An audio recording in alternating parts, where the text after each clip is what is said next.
So the network is open, so anybody can join the network, really. What we offer, to summarize, is help you finding collaborations from academia, civil society or industry, offer funding to develop and deliver your collaborative research projects, as well as access to tools for community and public engagements. But we also ask you something from you, and what we are asking is for you to join us within ethic of reciprocation, sharing, contributing ideas for collaborative research that can make a difference and embrace our open source approach. Okay, I'd like to welcome to the mic our keynote speaker, Lina Dencik. I hope I'm pronouncing that not as good as I could. Sorry for that. Who's gonna talk to us about advancing social justice in an age of datafication. Lina is a co-founder of Data Justice Lab at Cardiff University, and I had the pleasure of being down there last summer for a conference, which was a very exciting event, bringing together many people with a passion for social justice and technology. She has written several articles and books, most recently Digital Citizenship in a Datafied Society, and her current project, funded by the ERC starting grants, is Data Justice, Understanding Datafication in relation to social justice. Thanks, Lina. Thanks.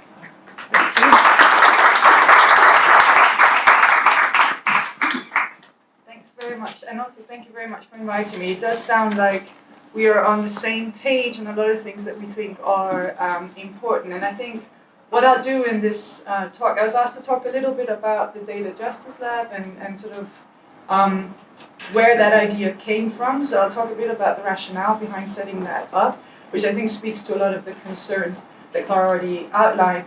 And then I'll talk a little bit about a recent project that we just finished, which looked at particularly on the use of data analytics and predictive analytics within public services in the UK. And so we'll talk a bit about, we literally just published a report from that in December, and talk a little bit about some of the challenges we found both with doing that project, which might be challenges that I guess we'll face also for this network a bit, but then also what we think came out of that in terms of key issues to think about in terms of how we approach this issue of the relationship between social justice and technology, or perhaps how do we privilege social justice concerns in these discussions, which I think there are lots of different sort of entry points you can take into that, and so I'll also advocate for certain entry points that I think are important in that respect. So just a little bit about the Data Justice Lab. So this is currently the team that we have. Wow, that's small. Okay, but it's myself and Arne Hinsen, Joanna Redden, and Emiliano Trere who are sort of running the lab, I guess, and then we are really lucky to have lots of nice researchers. I can see Fika has become invisible on this slide for some reason, but there is also a picture of her there. But we're sort of a growing team of PhD researchers, postdocs, and research assistants, and working across a number of different projects. But the way that we were set up is we launched officially 2 years ago, roughly, but we had sort of had the idea of setting it up before that. And I think from a sort of disciplinary point of view, it's probably important to note that we're situated within the School of Journalism, Media and Culture, meaning we're all sort of from a media studies background, and that's very much influences how we approach this topic. So we're social scientists predominantly. And actually, you know, the idea of setting this up was really just because we were a group of, or a couple of people who were working on similar issues, and we thought, let's try and bring this together. And so we work across a number of different projects. So Clara mentioned the one that I'm working on predominantly, which is this ERC starting grant called Data Justice. But then with the others, I'm also working on a number of different ones. So the ones that we just finished is this one on that we've called sort of data scores, or citizen scoring, which is this idea of using predictive analytics in public services that we just completed. Then we've also done some work on policies and the kinds of policies that exist but are also perhaps needed in this kind of data economy. And then my colleague Joanna Redden has this really interesting data harms record that she's created, which is on our website, which is a record of illustrations or examples, really, of the different ways in which we can think about harms that derive from data systems, which is a kind of ongoing thing, collecting, different examples, and you're welcome to also contribute your own stories to that. And then we've just started a new one, which actually focuses, I think, a lot on some of the ambitions of this network as well, which is trying to think about how we insert civic participation or intervention, citizen interventions, into the implementation of these types of systems, particularly in the public sector and in public services, which is something that we found doing this is very limited at the moment in terms of how we actually can, advance citizen voice, if you like, in these spaces. And then what we try and do, so the conference that Claire mentioned that we had last May was trying to bring together scholars, but also practitioners and civil society groups who are interested in this broad theme of data justice, as we're talking about. But we also try and do a lot is try and actually work with stakeholders, work with practitioners in workshops and in other kind of fora to try and get a sense of not only developments, but also try and bring different people together who are currently quite disconnected, which I'll go on to say is one of the ambitions of setting up the Data Justice Lab was to try and bring together communities who are currently sort of not really connecting in their concerns. And then just finally, because we are in a journalism school, and we're not, the people at the Data Justice Lab are not part of the sort of journalism program at the school, but Cardiff University is famous for its journalism school and has a lot of sort of journalism people who train future journalists. And we kind of try and take advantage of that by inserting some of the things that we think are important about how you report or investigate on these types of developments and how we can then include that into journalism education. Because one of the things that we think is really lacking is proper reporting on algorithmic decision-making, if you like, and holding that to account. So how do we try and use some of these skills that we have as social scientists also in journalism education? Because I think some of those are transferable skills. So we try and also think about that. And we've also developed some tools that we think will be helpful for journalists in reporting on some of these, or investigating some of these types of developments. So that's the Data Justice Lab.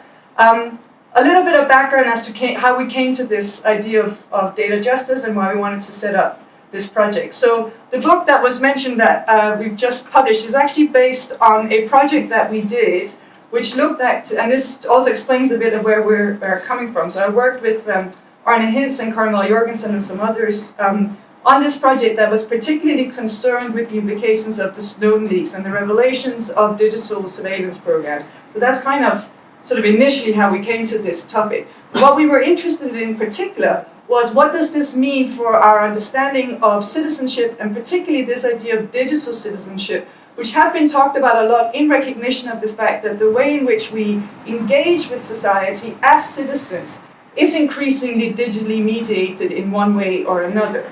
But often that's been talked about in a kind of quite simplistic way in which citizens use digital tools to influence decisions that govern their lives. So this kind of very active way of understanding digital citizenship. But what the Snowden leaks revealed and made quite clear is that that's too limited an understanding of the relationship between citizens and digital technologies. And actually, we're not just acting as citizens by using digital tools, we're also made citizens by the way in which data is collected on us, and we're then sorted, categorized, and profiled in different ways that influence our ability to participate in society in certain ways. So we're also made citizens through our engagement with these digital technologies. So we wanted in this book to try and grapple with that kind of shift in understanding of digital citizenship that the Snowden leaks really revealed. So in many ways, we understand the Snowden leaks as a kind of moment, if you like, a historical juncture in our understanding of the relationship between citizenship and digital technologies that complicates some of the previous understandings of that relationship. And I think, so just to mention briefly and to also explain a bit what I think is important to think about, the Snowden leaks are important also for highlighting that the way in which we need to think about some of the implications of these technologies is kind of very much rooted in a broader, it's not just how to say this, that it's not just actually about a technological development. What the Snow Leaks made clear is that we're dealing with a very particular political economy of digital media, and this particular political economy has huge implications for how we're also governed as citizens. That relationship became very clear with the Snow Leaks because it was because of a particular business model of our digital media. All the platforms that Klaus showed before are driven by what's increasingly referred to as surveillance capitalism and accumulation logic based on mass data collection in order to gain revenue and market control. Is this particular political economy that underpinned the kind of surveillance programs that were revealed in the Snowden leaks, that underpins then also how we are governed. And that's important, I think, for understanding that we're always dealing with a broader kind of systemic issue as well, right? So when we're talking about these things. And the other thing that it made very clear was the extent to which data collection has now become part of our everyday lives, because the kind of data that was collected and was at the root of the surveillance programs that Snowden revealed are kind of everyday, routine, mundane data, if you like, activities, right? And this is kind of incorporated into these surveillance programs. And so what we're moved away from is, so David Lyons, the surveillance studies scholar, has said that we've moved away from a sort of idea of a surveillance state or surveillance society where it's an actor watching above us, and really into surveillance culture, where being seen through data in one way or another has kind of become a way of life. And it also shapes our mentalities and our practices and our engagement with society, right? So really much more entrenched understanding of how these technologies are influencing our lives, and the Snowden leaks made that very clear. And so just to mention, what we did with this project was look at sort of policy reform that came out of the Snowden leaks, but also media coverage, also technology shifts, so debates within technical standards bodies. But then the thing that I looked at particularly was what we broadly described as the civil society stream, which was really sort of public attitudes and knowledge, and then also attitudes amongst political activists, and in this case, political activists who are not directly engaged with digital or technology issues, so not digital rights groups or technology activists, but what we might think of as sort of social justice activists. So labor activists, community activists, anti-discrimination activists, environmental activists, anti-war activists, and try to ask them how did these ideas around mass data collection manifest themselves in their understanding of what they're doing, right? And I think just to highlight a couple of things from that, because that's really what provided the rationale for setting up the Data Justice Lab for us. And one was that what we found was that although there was this kind of idea that people don't care about these types of things, that this was not the case. People do care, but what we found is that people feel overwhelmingly disempowered to do much about it. So what we found is, so others have also described, there's a kind of sociology of digital resignation.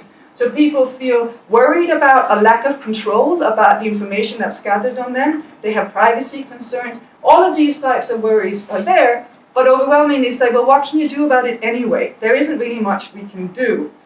I talked about it as a kind of surveillance realism, which sort of actually borrows from Mark Fisher, who wrote about in the wake of the financial crisis about capitalist realism, that even though we're sort of after the financial crisis, we're confronted with all the fallacies and inequalities and injustices of the system, we somehow don't have the imagination to imagine an alternative. And actually in the aftermath of the Snowden leaks, I think particularly in the UK, we were kind of faced with the same dilemma where lots of people felt this isn't right, this doesn't feel right, this is invasive, this is all of these things, but can't really imagine an alternative, seeing it as an inevitability that all of this data is collected and used in different ways. And there isn't much we can do. And I think that provides a challenge for us in moving forward in advancing social justice in the age of datafication, is really at the level also of imagination. How do we imagine alternatives in a way that we think is more just? But then the other important thing was that when we spoke to political activists about some of these issues, we found that actually they expected that this type of stuff happens, that surveillance goes on and things like this, but didn't necessarily see data and digital surveillance as a concern of theirs. So kind of outsource that to digital rights groups, to technology activists as something that they're concerned with. We're doing something else. And as I go on to talk, so what we identified was a kind of disconnect, if you like, between technology activists and digital rights activists on the one hand and social justice activists on the other. And very much the sort of initially the reason for setting up something like Data Justice Lab was to try and bring this together to illustrate that actually these types of developments are really important for social justice concerns more broadly. It isn't just a concern for digital rights and technology activists, and actually this discussion around what happens with these types of developments can't be confined just to those types of groups, right? That we need to really bridge these communities, and that's very much the notion of data justice for us, is precisely to bring together these types of concerns. And this is important because as we have sort of moved on, we were looked initially at the snow leaks, but now of course we've become familiar with the fact that actually this logic of mass collection of data and mass use of data, algorithmic decision making, understanding people through these types of technologies and making decisions about them on that basis is a logic that we see across lots and lots of our social lives now. So whether that's in terms of our ability to cross borders, the nature of our work, etc., or even if we go to prison or not, or even if our children get removed from our families and things like this, right? These are really very important aspects of our lives that now are imbued with these technologies and this kind of logic, which suggests that this really is an issue that lots more people need to engage with in this way. So this is just to sort of highlight that we have now, I mean, Virginia Eubanks talks about a regime of data analytics emerging in public services. Right? So I think there are lots of things that we need to grapple with in that respect. So therefore, it changes our understanding of what is at stake. Because what we found in the immediate aftermath of something like the snow leaks is that we had a sort of dominant framing emerge about what is at stake with this datafied society. And what we saw predominantly also in media coverage and in public debate is that the issue is one in which we have advanced efficiency, enhanced security, particularly state security on the one hand, and the concern that we need to grapple with is implications for individual privacy or the protection of personal data. That was often the sort of binary that we were given. Often people spoke of it as a kind of trade-off between these types of different things. But I think we've moved beyond that, and a network like this very much speaks to the fact that this is too limited a framing for understanding what is actually at stake. And we've had a host of literature in recent years in particular that have highlighted far broader social justice issues, if you like, to do with the fact that actually these systems are also part of undermining democratic process and questions of accountability and where decision-making takes place and the black box nature of decision-making that comes with using these types of technologies.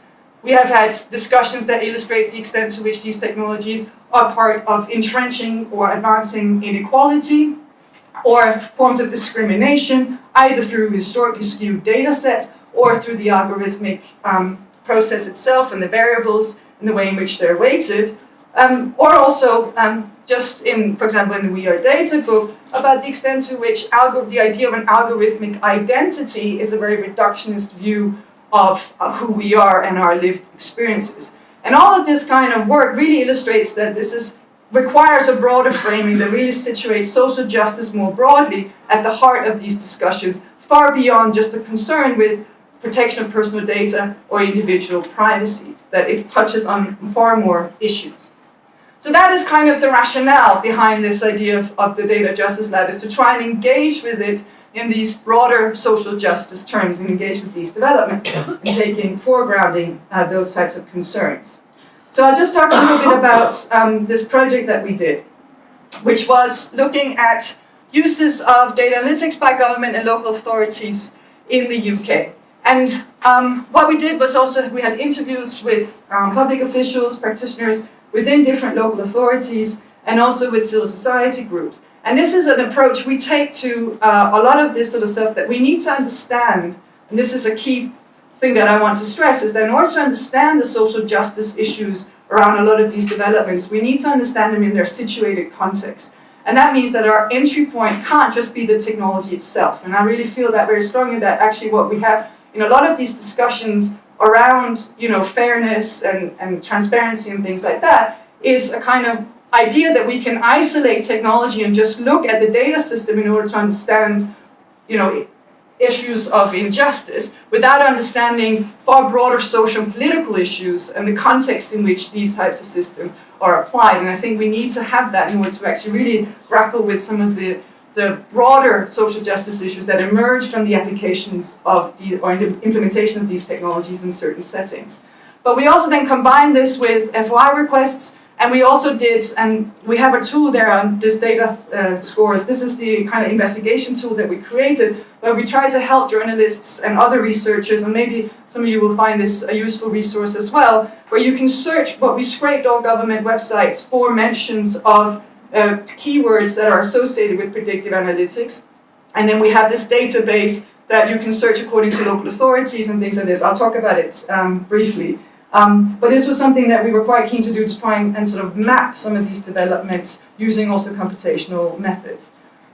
But just as a key thing, just want to say, so we did something like 423 FOI requests across all local authorities in the UK to ask about their uses of data analytics. And what I think is very important and a key challenge for some of this is the fact that actually there's no comprehensive overview or list or anything like that about what is actually going on. And often local authorities don't know what other local authorities are doing, and government doesn't know. I mean, I spoke to someone from the Office for AI and said we were doing this and scraping their websites, and she said, great, then we'll know what's going on. I mean, I think that's quite, an interesting situation, and one of the key things that we need to push for is, I think, is much more transparency about what is actually happening. But what was interesting from our FOI request is there also isn't a shared understanding of what it means to be using data analytics. So in many of our responses, we had, no, we don't use any of that, right? Which I think indicates that people in local authorities don't necessarily know what it means to use predictive analytics. Whereas in other local authorities, we had very detailed lists of the kinds of systems that are being implemented and used. So there isn't, we really lack a shared understanding of what it even means to use predictive analytics in public services amongst local authorities. But yeah, there's the report that you can look at more in detail, some of these things. And this is just to show the tool. I'm conscious of time, so I'm not going to spend too much time on this, but you can go on that and have a look and see, play around with it if you like. What we try to do is create some sort of overview of things that are happening, developments that are happening according to the companies that are being contracted, but also you can search according to local authority or according to sector. You can also just do a basic document search, so using keywords or phrase to see if it appears in any of the documents that are in the database. And then we have some case studies, which I'll spend some time on now. So we also then try to do some of these more in-depth case studies where we actually interviewed practitioners about their uses of data analytics in various different ways. And these were the ones that we ended up with. We tried to have some geographical spread, some sort of spread in the types of use. So fraud detection was a key area we wanted to look at, child welfare was another, and then policing was a third. So we tried to look across these different areas. And I'll just mention two of them across, so child welfare and policing. So the Bristol's Integrated Analytical Hub and the Avon and Somerset's police use of ClickSense.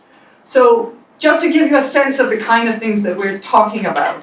So in Bristol, for example, what they have done is that in response to the Troubled Families program, which I think no longer runs in the same way, they set up, which is about having an integrated view of families. What they set up was a Think Family database, which essentially integrates all the different data sets across the council into one database in order to give a sort of holistic view of a household, which is kind of what a lot of local authorities are striving to do. So this is creating what they describe as sort of a data warehouse in some ways that they can use to get a more integrated sense of things that are happening within their local authority, within the council. So that's this is the list of the data sets. The report is online and you can see all of this stuff in more detail there. But what they're doing then in Bristol as well is that off the back of this data warehouse, what they wanted to do is create a predictive model as well that can predict what they describe as child exploitation. So the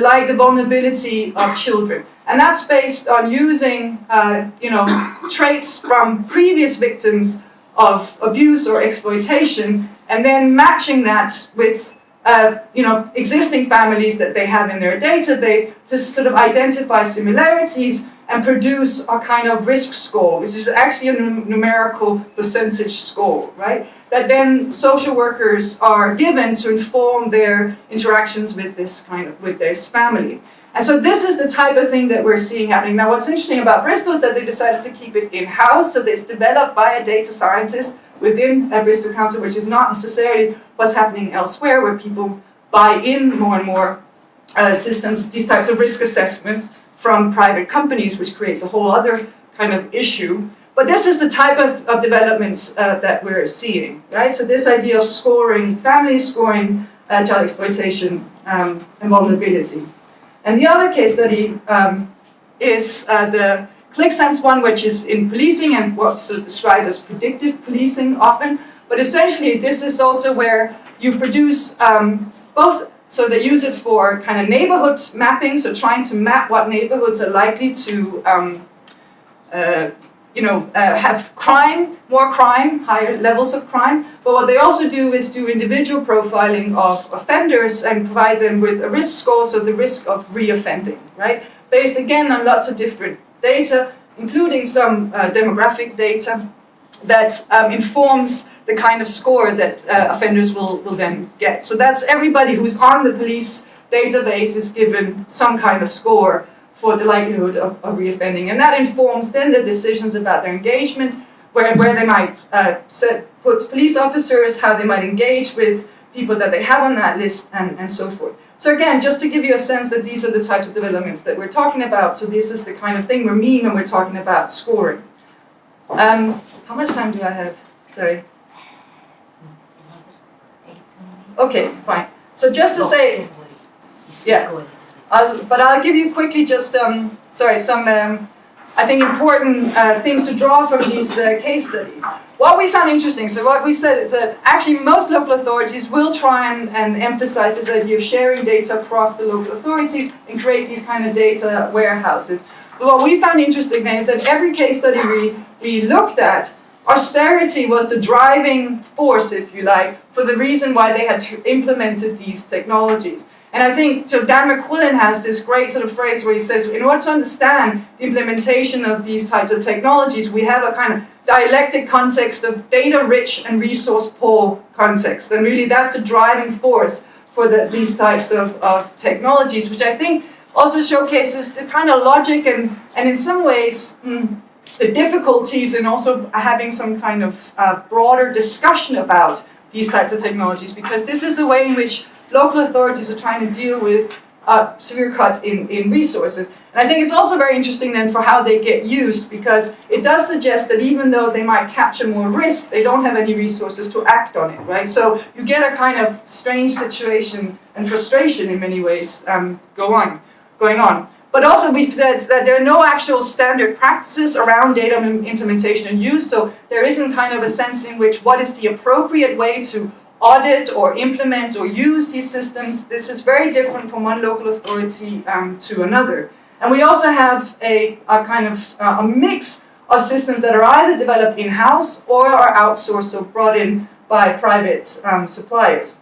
But essentially, what we have is a kind of move to try and have a single view of citizens or at household level that can then be used to try and detect fraud, to try and use it then for predictive analytics that can be at both individual and population level. And the kind of scores that we're talking about is either sort of identity verification, so that's particularly in the case of fraud detection. They try and sort of match that, is this the same person that said they were living in this place, the same person that said was living in another place, or these types of things. So they do kind of a matching score. Or it's this kind of risk assessment and individual sort of profiling, if you like. Those are the types of scoring mechanisms that are emerging, public services. And the kinds of things that people were talking about in interviews was an emphasis that even though they're implementing these systems, professional judgment will always win the day, right? This was emphasized a lot in interviews, that actually, of course, at the end of the day, this is only to support decision-making, to inform decision-making, but it's up to the social worker or the police officer to use their professional judgment in order to make sense of what action is appropriate. And I'll come on to, because we obviously spoke with civil society organizations and we spoke with the British Association for Social Workers, and I think in practice, this is why I think it's important to understand these types of things in context, because in practice we have some questions about the ability for people to actually exercise professional judgment in the face of these technologies, right? And that kind of negotiation is always going to be a source of tension and will inform how these systems can get used.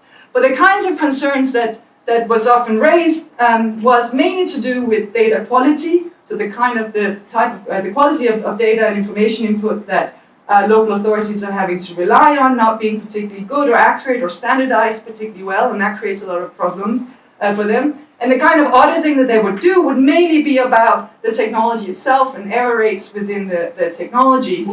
And also auditing kind of how much the system gets used amongst its frontline staff. Any kind of broader auditing mechanisms about impact or any of these kinds of things was not really done, in part because they don't have the resources to do it, but also they don't necessarily know how to do it. So we had no kind of impact assessment about how might this impact on, even if it's particularly a good practice to have prediction as a way of informing your action, right? Like these types of things were not really ever assessed, and also a lack of transparency and consent, in the sense that we didn't find a kind of that people had necessarily, that there were some particularly transparent communication about the fact that people's data was used in this way. And also we asked about the extent to which they had consulted with citizens before implementing these systems, and very little of that, right, as well. And this is important because then when we spoke to what we might think of stakeholder groups in civil society, so groups who actually work with impacted communities or service users and so forth, they expressed quite a lot of concern with the use of these types of technologies in these different contexts. So at a basic level, there was a concern about the extent of data collection and sharing that's actually being carried out. So how much data is being collected on us. But then also these kind of concerns that we've had before around bias and discrimination, the potential for bias and discrimination in these systems. And then also the extent to which this often will lead to targeting or stigma and stereotyping certain people. Once you get labeled as a risk within a system, how that then follows you around in your engagements in lots of different other services or in society in general, and what that actually does to people, and when people start feeling targeted in this way. And there was concern about the extent to which there was a lack of consent, and informed consent particularly, so people actually really understanding what they're even consenting to when this data is collected on them, and oversight mechanisms, but also that any kind of data protection regulation isn't going to address the broader politics of this. So actually a lot of these people we spoke with from civil society felt that these systems are really being implemented to advance a certain agenda that isn't about the technology, but is about trying to change public services in a kind of broader policy way, right? So I think, and again, this highlights that when we're talking about social justice in this space, looking just at the technology isn't going to give you very much. You have to sort of situate it in the broader sort of political culture and agenda that we are dealing with in order to really understand these types of issues. So the kinds of discussion points that I feel came out of this project for us, and that we're kind of very keen to talk to also with local authorities about and have a broader public debate about is, we can accept that data is necessary for public services, but what data is necessary to collect to improve public services? What role should this idea of scoring have in decision making? How much should it inform decision making, these types of things? How can we enhance transparency? What is appropriate? Because in part, they also didn't want to have too much transparency because of particularly in something like fraud detection, because of the risk of gaming the system and these types of concerns, but also because they can't reveal commercial sensitive information about how their model works, which is the business model for some of these suppliers of these technologies. How should data systems be audited? And I think this is a key question. Is it really enough to look at these very sort of narrow definitions of accuracy rates, right? I think that's something, or should we have a broader understanding of what auditing means that also has something to do with kind of democratic accountability? And then how should impact be assessed? And here I think there's a real question about the extent to which there's a disconnect. What we saw obviously in our research was a disconnect between practitioners and developers and then people who work with impacted communities. So how do we bridge that and actually incorporate experiences that people have of when these types of systems get used for decision making into our understanding of impact as well. So it's not just about privacy impact, but broader understanding of social impact. And then what are implications of these public-private partnerships that are being created through the implementations of these systems?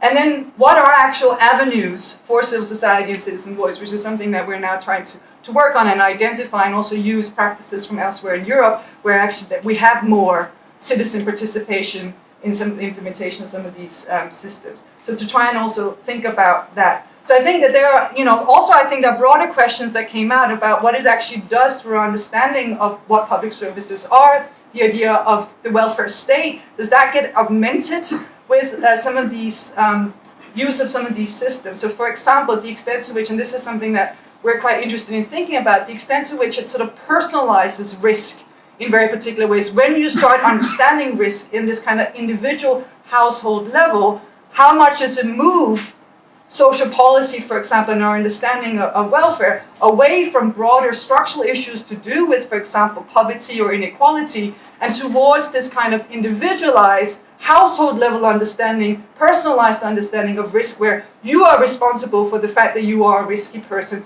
rather than any kind of broader social issues, right? I think that's a broader kind of question that we're also faced with. What do these technologies do to our broader understanding of public services, right? Does it change it fundamentally? Which were also some of the concerns, I think, that came out in our civil society discussion. So this, again, is kind of this broader picture of where does this fit in these broader developments. So just to finish now, I think this might get unnecessarily abstract, but I think what can a sort of justice approach bring? The way that we're thinking about this idea of data justice is really to understand not the justice of the technology, but how does data play out in a kind of social and economic justice agenda. So rather than taking the entry point through the data system itself, it's actually taking the broader sort of social justice concern. So for example, in this case that we looked at, we can think of it in terms of a welfare rights agenda. And how do data systems impact on that ability to, pursue welfare rights? Which is, the other thing we did was work with the UN Special Rapporteur on Poverty and Extreme Rights, who came to the UK in November. I don't know if you remember, who wrote a very damning report on the impact of austerity in the UK. Well, he also came to visit us to talk about how are these implementations of these types of systems relating to those kinds of issues, right? So to think of it in this kind of integrated way. And this is just kind of, generally speaking, we can see how actually the use of these technologies, development of these technologies impacts in kind of fundamental ways some very basic notions of justice that we have also from sort of social justice literature, because social justice relies in many ways on our capability to reason with each other and so forth. And in a kind of meta way, these systems also influence how we understand what the social world is and our understanding of people. So it impacts on our notion of reasoning in a very sort of abstract way, but it also impacts on core issues around representation, recognition, the idea of difference through this augmentation of identities into algorithmic processes, this idea of the notion that you can abstract social relations into data points that can then be processed, does something fundamental to how we're recognized and seen in society that speak to fundamental justice concerns, right? So just to think about it in that way.